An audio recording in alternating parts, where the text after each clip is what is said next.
1910년 8월 우리는 일제의 침략에 나라를 빼앗기게 됩니다. 그 전부터 나라를 지키기 위해 다양한 방법으로 싸웠던 많은 사람들은 빼앗긴 나라를 되찾기 위해 또다시 독립운동에 뛰어들었습니다.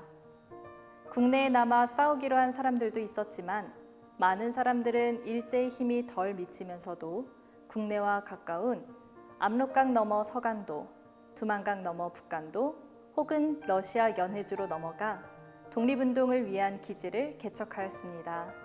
농사를 지어 경제적 기반을 마련하고 민족의식을 키울 수 있는 학교를 세우고 군인을 양성하였습니다. 이를 바탕으로 조직된 크고 작은 독립군 부대들은 주로 압록강이나 두만강을 건너 국내 일본 헌병 주재소나 일본군의 통신시설, 경찰서 등을 공격하고 다시 빠져나오는 진공작전을 펼쳤습니다. 독립군의 대표적인 전투하면 많은 분들이 떠올리시는 것이 바로 봉오동 전투, 청산리 전투입니다. 그중 봉오동 전투는 우리 독립군이 일본 정규군과의 전면전에서 승리한 첫 번째 전투이기도 합니다. 이 전투는 어떻게 시작되었을까요? 1920년 6월 홍범도가 이끄는 독립군이 함경북도에 주둔해 있던 일본군을 기습 공격하였습니다. 일본군은 곧바로 홍범도의 부대를 쫓아갔지만 삼둔자에서 벌어진 전투에서 크게 패하고 돌아갔습니다. 이후 일본군은 월강추격대라는 정식 추격대를 편성하여 독립군의 근거지였던 봉오동까지 추격해왔습니다. 봉오동은 마치 삿갓을 뒤집어 놓은 듯한 모양으로 골짜기가 길게 이어지는 지형이었는데 독립군은 후퇴하는 척하며 봉오동의 윗마을까지 일본군을 유인하였고 총 4곳에 흩어져 매복해 있던 독립군 연합부대가 안쪽으로 들어온 일본군을 일제히 공격하며 크게 승리하였습니다. 봉오동 전투의 패배로 위기감을 느낀 일제는 1920년 8월 독립군을 초토하기 위한 계획을 세웠습니다. 그 내용은 2달 안에 독립군을 초토화하고 독립운동을 지원하는 한인사회도 없애버리겠다는 것이었는데요. 일제는 이를 위해서 무려 2만 명의 일본군을 동원하였습니다. 독립군과 한인사회는 물론 중국인들 사이에도 불안감이 퍼졌습니다.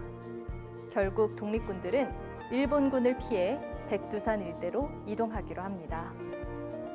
독립군은 사람들이 많은 곳을 피하여 주로 밤에 산길을 통해 이동하였기 때문에 속도가 느렸지만 일본군은 밤낮을 가리지 않으며 빠른 속도로 쫓아왔고 결국 청산리 부근에 이르렀을 때 독립군의 바로 뒤까지 따라잡았습니다. 독립군은 쫓아온 일본군을 청산리의 깊은 산속으로 유인해 기습하기로 하였고 마침내 청산리 전투가 시작되었습니다. 1920년 10월 천수평에서는 김자진의 북로군정서가, 동시에 완루구에서는 홍범도에 대한 독립군이 일본군과의 전투를 벌였습니다. 이후 어랑촌에서는 두 부대가 같이 힘을 합쳐 일본군을 대패시키기도 했습니다. 이렇게 독립군은 청산리 일대에서 6일 동안 일본군과 10여 차례 치열한 전투를 벌였는데 이 수차례의 전투를 묶어 우리는 청산리 전투라고 부릅니다. 10여 해의 전투 속에서 일본군은 독립군을 상대로 단 한 차례도 승리하지 못했고 청산리 전투는 독립군의 완벽한 승리로 끝나게 되었습니다. 이 전투는 우리가 나라를 빼앗긴 이후 벌였던 최대 규모의 전투이자 독립군이 거둔 가장 큰 승리였습니다. 당시 세계제패를 노리던 일제의 막강한 정규군을 상대로 민간군인 독립군이 승리한다는 것은 불가능에 가까웠습니다. 그러나 지형과 지물을 이용한 전략을 세우고 치열하게 싸운 수많은 독립군들, 무기를 구입해주고 전투 식량을 나눠주고 목숨을 걸고 일본군 정보를 모아준 수많은 한인들이 있어 월등한 화력과 병력을 갖춘 일본 정규군을 완패시킬 수 있었습니다.